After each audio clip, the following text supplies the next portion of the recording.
5.2 exponential functions and graphs. Okay, so when I hear the word function, I think x. And when I hear exponential, I think of an exponent. So let's look at this box at the top and read through this a little bit. The function f of x equals a to the x, where x is a real number and a is greater than 0, and a cannot be equal to 1. And this is called an exponential function when we have this. So in the past, this is where it gets some meaning for us. In the past, we're used to dealing with x squared. Okay, and note that the base down here, let me sort of point that out to you. The base was x, which is a variable, and my exponent was a number. But in this section, our base will be a number, like this number 2 down here, and our exponent will be a variable. So before we start digging into this a whole lot, I want to go through some review, some things that we've done in the past, but really I want to, in this section, you're probably going to get aggravated at me because we're going to do a lot of calculator work. You can see the calculator on your screen there, and I'm going to be showing you how to use it quite a good bit for your benefit, because a lot of things in this section, if you don't type it just right into the calculator, it's going to be wrong. You may have the right idea on paper, but you might not have used a parenthesis or something in the correct way. I like to overuse parentheses but use them correctly. So for that first example, pretty simple. It's just a 2. Don't feel the need to put that 2 in parentheses because there's no negative. You're not really doing a whole lot with it. This key right here that you see my finger on, I guess I need a pencil to point things out to you, is called the caret key. That helps us to raise things to powers. So if I wanted to say 2 squared, I just put 2 caret 2. They give me 2 squared. Or if I wanted to say 2 squared, I could hit x squared right here, that key. So I guess you're asking what's the point of a caret key? Well, look on your paper, we had to do 2 cubed. And I don't see a key that allows me to do the cube. So there I have to just use the caret key. So 2 to the power of 3 equals. Our paper says to round 4 decimal places, but for this particular example, we don't have to round at all. So we can just put 8. So now 2 to the power of negative 4. 2 caret, I'm going to put the negative 4 in parentheses.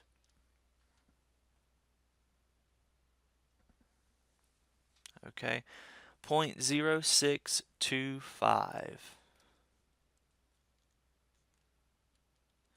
Okay, and then we have 0.45 cubed.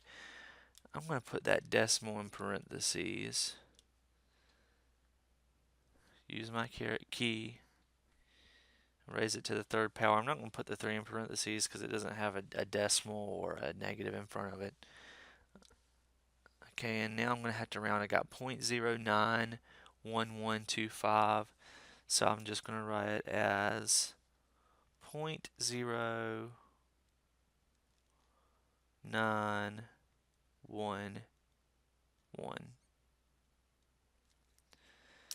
Okay, and now we're getting a little bit more advanced. I'm going to put that decimal, 1.4, in parentheses. I'm going to use my caret key to raise it to the power of negative 2.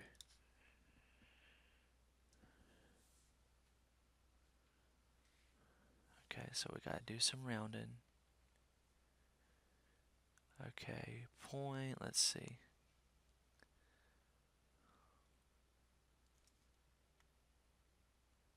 0.5102. Okay, and while I'm here, it just wants me to show you that E is actually a number.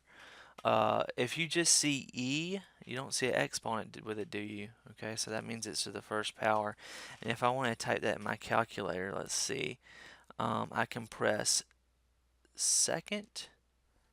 that light blue key. When I hit that light blue key, you can actually barely see it, but the second option is highlighted in the lower left hand corner of my calculator. So that means when I have that there, when I've pressed the second key, any of these light blue options like e to the x, hyperbolic functions, square roots, x the roots, any of those are what I can use at this point. So since I press second, it lets me use the light blue option, so I can click on e to the x right here and see again, because I had pressed second, it's no longer ln, it's e to the x now. Okay, and so we said that e right there under example 4 is to the first power. Okay, so now you can see what's on our calculator screen is the same thing that's on your paper. E is a number. We're not using that as a variable. So since we've learned what that is, we're going to put some of those into our calculator. Let's see, we're starting off with e cubed. So again, I press second, e, and then I press 3. I can close the parentheses, but I don't always have to for this. So I want to again round it to 4 decimal places. So that's going to be 20.0855.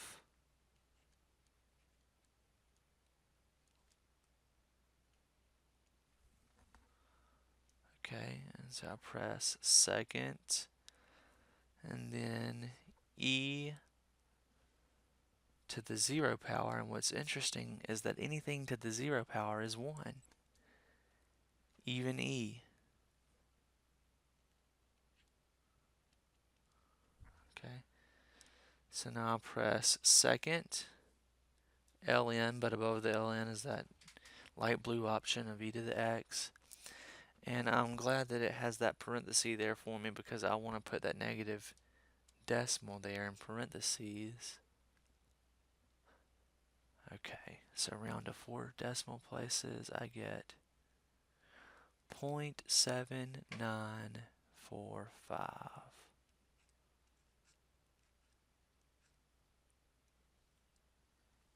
A lot of people think my 9s and my 4s look a lot alike.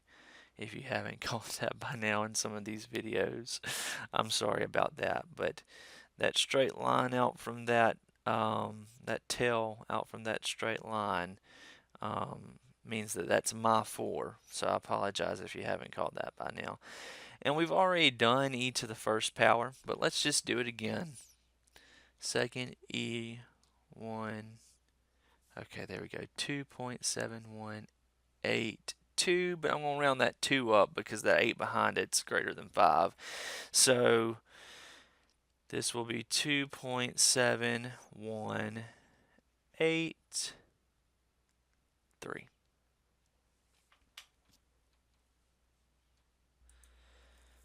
So now that we know how to enter some things into our calculator, I want to start graphing this stuff and really seeing how useful this information can be. So it wants us to sketch the graph of the exponential f of x equals 3 to the power of x. So all we're going to do is we're going to take those x values listed in that xy chart for us, and we're going to plug them in for x. So the very first one would be 3 to the 0 power. Instead of the x power, x is going to be 0. And I'm not even going to write it down. I'm just going to put it in my calculator, and then I'll fill in my chart. So that's going to be 3 to the power of 0. We said that anything to the 0 power is 1. So I'm just going to put a 1 right there.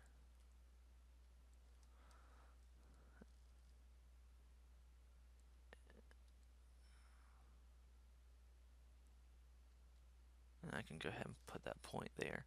And now I'm going to do 3 to the first power. So 3 to the power, so caret key, 3 to the power of 1 is 3. Okay, and now I'm just going to go off a little bit of my head knowledge and say that 3 squared is 9. And if you don't know what 3 to the negative 1 power is, we'll just type that in. I like to put those negatives in parentheses so you can see that in the calculator right over here. Okay, that's 0.33. I'm going to write 0.33. And since this is just some scratch work, I like to know what the decimal form of that is as well. So what's really cool, we can change decimals to fractions on this calculator by pressing second in the PRB key. You see that that light blue option above it says FD, that stands for fraction decimal. Then we press enter and it gives us 1/3. So over here by the 0.33, I'm going to write or 1/3. And so I've already graphed the coordinate 0, 1. And now I'm going to plot 1, 3, which is about right there. And then I'm going to plot 2, 9, which is coming on up here, isn't it?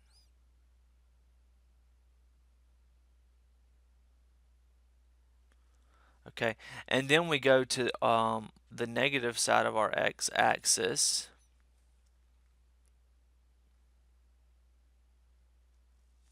And I just realized I graphed that 0, 1 wrong earlier. I graphed 0, 0.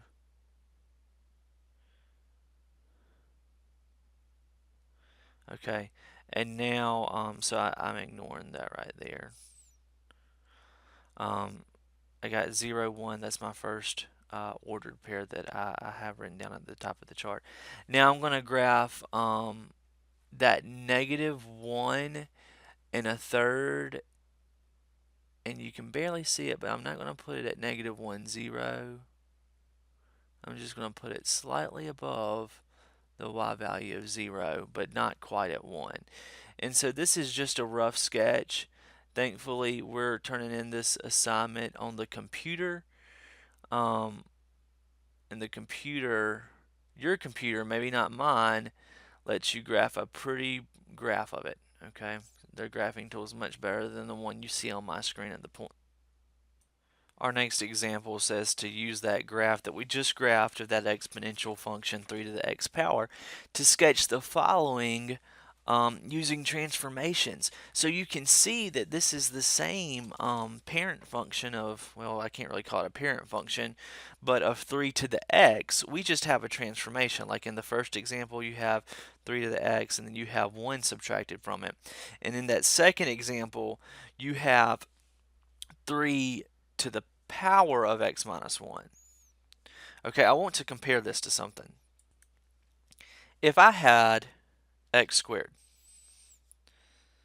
the original function for x squared looks something like that. Okay. But if I had x squared plus 1, do you see that this 1 is outside of the operation? The operation is squared. We are squaring something, okay? And then we add 1 to it. So what that would mean is up and down. And since it's on the outside of the operation, you do exactly what it says. So it's like you take that original function and you move up 1 unit, and then you just graph it the same way. Okay. What if it said x plus 1 squared? Okay. Well, now the 1 is inside of the operation. So this would be going from left to right, and then you do exact opposite sort of what you're thinking. Like when we had the positive 1 in this example, we went up.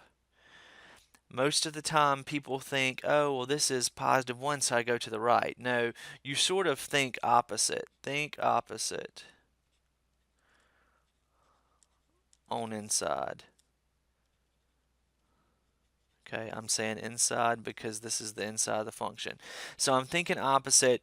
I know I'm going left and right because it is on the inside of the function.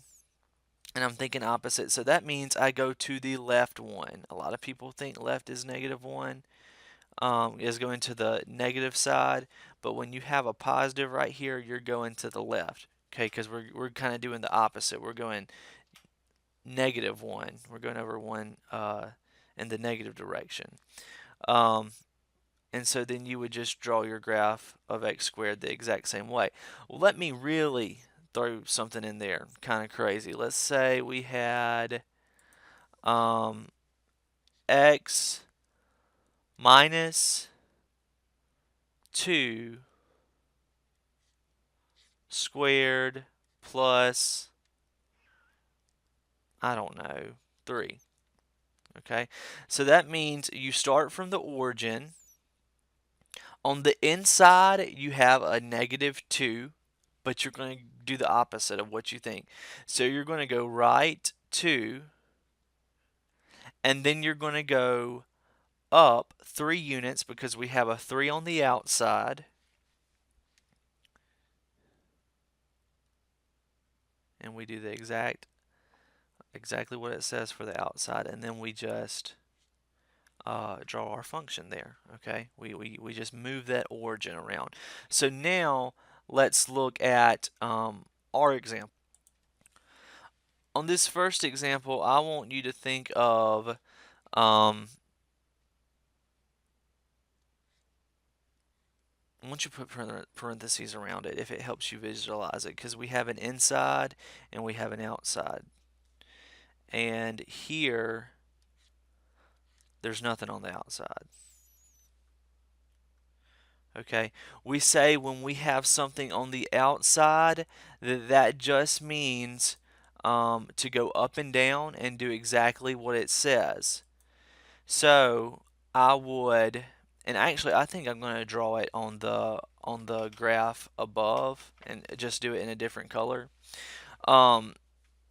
Since this -1 down here is on the outside, I do exactly what it says, and I just take this starting point of, let's see, it was -1 1/3, and I go down 1.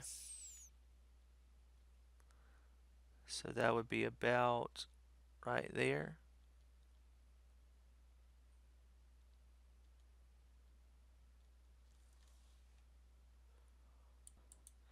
So I have all my points filled in. I swear I did it with a bigger circle so you could see it a little bit clearer.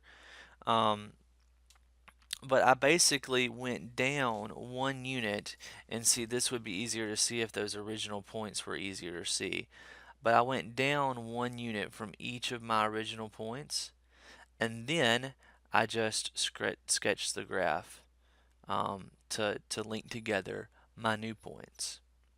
Now let's look at the other example. In the next example, the 3 to the power of x minus 1, that transformation is inside of the operation, inside the exponential there. So when it's inside, again, you could think back to that little review of how to graph x squared and its transformations. When it's inside of that operation, we think the opposite. So if it's a -1, I think +1, and we go left to right. So this means that I would go right 1 unit. So I'm going to go up, not to the blue graph that I just graphed, but to my original graph, and I'm just going to move all of those points right 1 unit. And now you can see in the green what it looks like when we transfer all those points from the original, once we transform them and move them over 1 unit to the right, like it says to do in example number 2.